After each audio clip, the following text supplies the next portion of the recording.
The fireworks of a new relationship are absolutely beautiful. That chemistry you feel, those butterflies, sparks are natural, even beautiful in the beginning. But if the connection never shifts from intensity into something steadier, quieter, and safer, that's when you need to check in with yourself. Because activation can feel like chemistry, but chemistry is not the same as connection. And someone who lights you up may not know how to hold your heart. Hi, I'm Kristen. Welcome back. Thank you so much for being here with me today. We are exploring one of the most confusing and common relationship patterns. I know that I have been there myself on more than one occasion, mistaking intensity for intimacy, and why the nervous system sometimes confuses the two.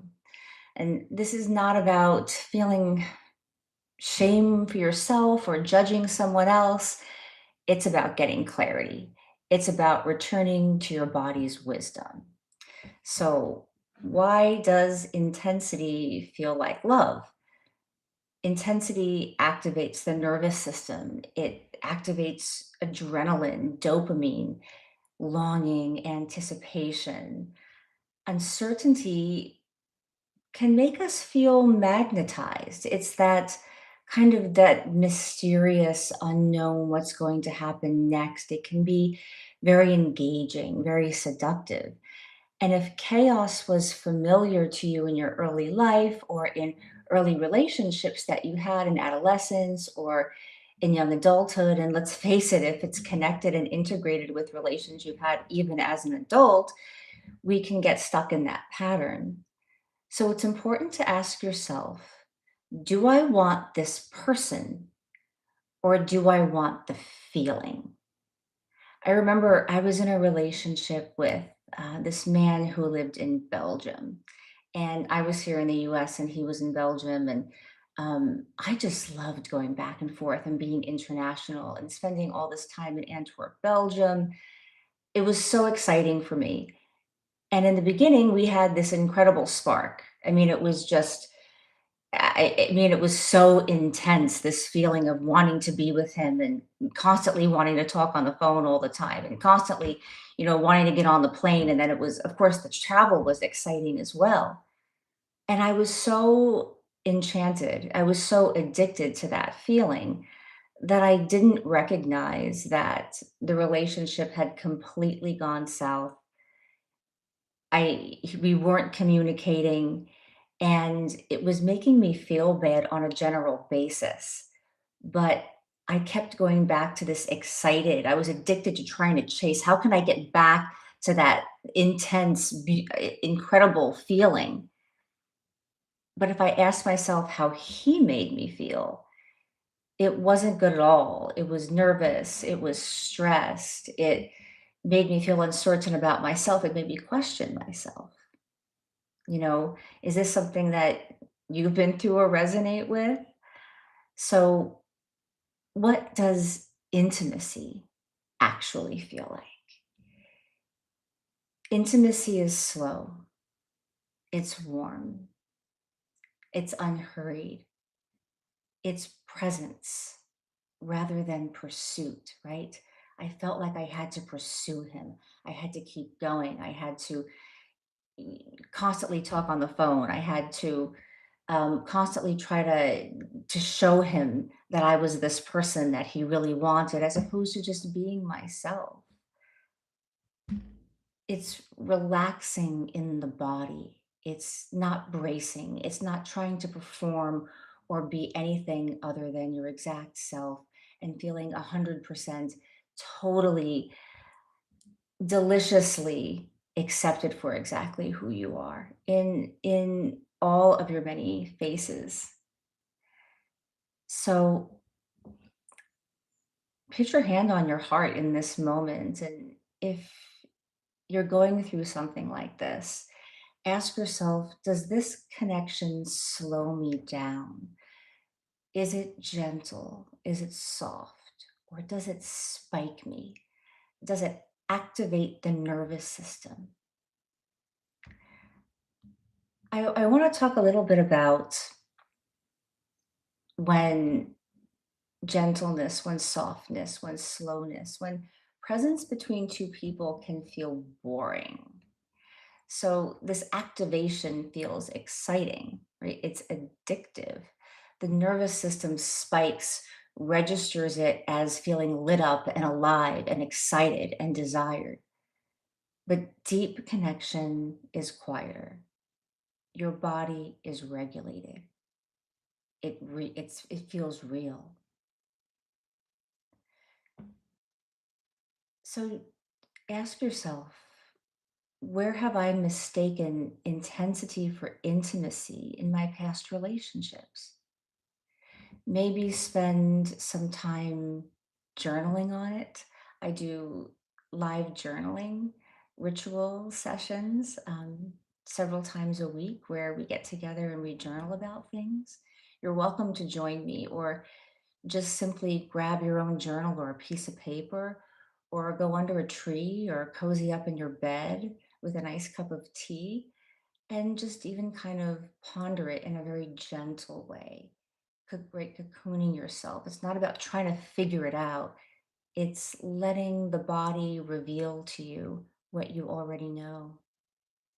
You may have a friend that you can have this conversation with and share and be witnessed in your discoveries and even validated.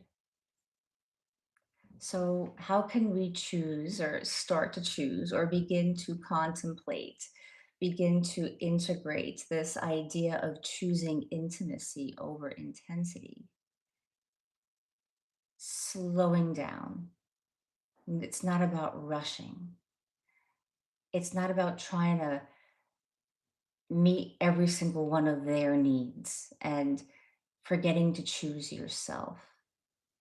When you slow down, you can be present with yourself. And when you're present with yourself, you can be more clear. You can be more attentive to what your needs are and what you really want. I was dating someone last year, and it was a friendship, and it kind of started getting a little bit romantic. And the moment the romantic part came in, I feel like this guy became a ghost. And, it was confusing to me.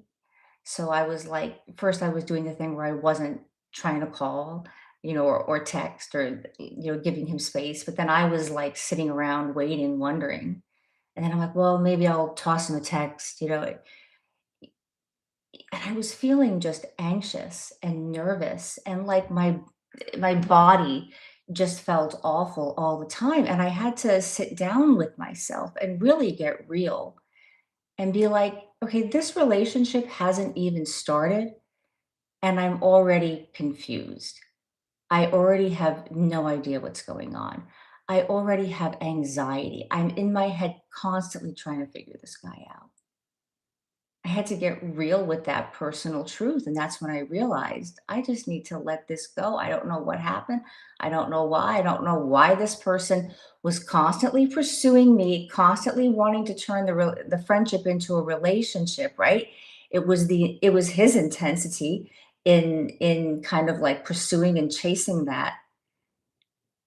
And then the moment it happened, he dropped it. Maybe it was too much to think of actually perhaps being intimate.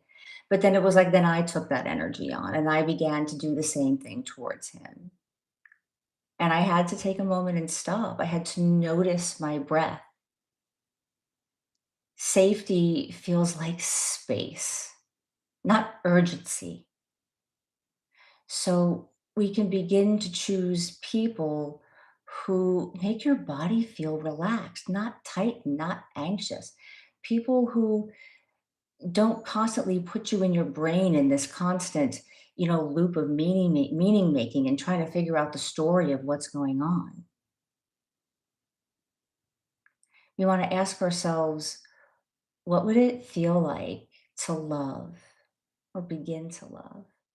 from steadiness instead of survival, right? Because it's like, oh, I'm this age and I'm not with someone, or oh, I've had all these breakups and I can't find a person, or oh, I've been alone for a while and that doesn't feel good anymore, or I feel stressed from my family or friends or society. You don't need anything to survive except yourself, and you can choose yourself once you slow down, once you get steady.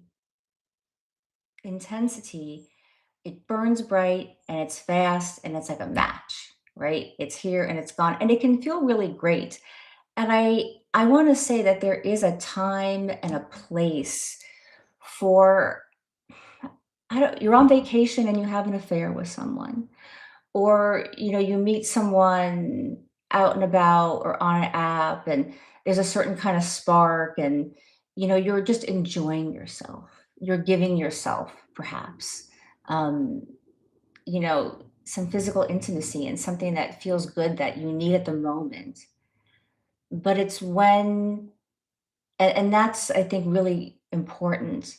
But when you know that you're looking for a certain kind of relationship, and you're not admitting that to yourself, you're not admitting to yourself what you really want, or you're not really admitting to yourself what that person is ready for, and the truth about whether they can meet you where you are at and what you are want, not what you would like them to want with you, but what the truth is of what they are really telling you, what they are really showing you with their actions and their words. Intimacy is much more slow. It burns steady. It's like a campfire on the beach in the evening that's just glowing and it feels warm and cozy. And there's moonlight reflecting on the water, and the water is just in flow.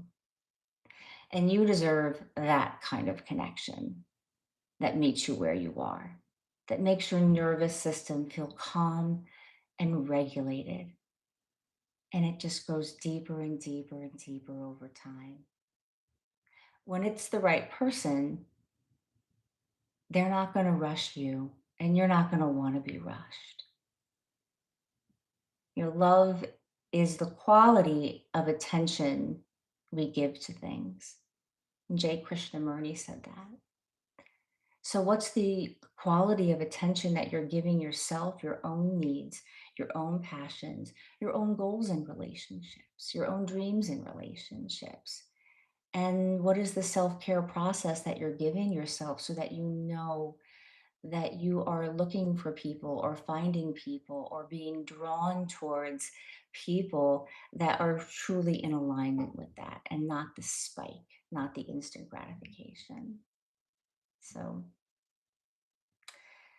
thank you so much for listening. Please give me a thumbs up if you resonated. Please share this video if you know someone that could use a little bit of talk like this, and some guidance like this, or just somebody who needs to be remembered of these things.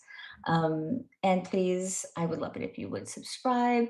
I do the journaling rituals several times a week. I love to have these kind of conversations around things that have come up for me, and then share it with you, because we're all going through these things together. And I think everything that was said here, you know it.